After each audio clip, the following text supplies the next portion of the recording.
ఓం నమో నారాయణాయ. బరాకత్గూడ మునగాల మండలం బరాకత్గూడ సూర్యాపేట దగ్గరలో వైకుంఠ ద్వారా ఆగమనం.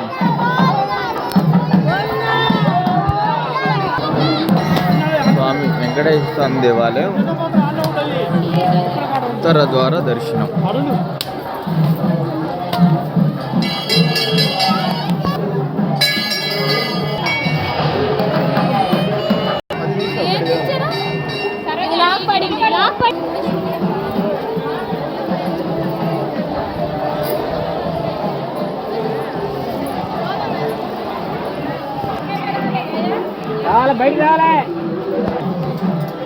మొదటగా స్వామివారు దర్శనం ఇచ్చిన ప్రదేశం అంట ఇది.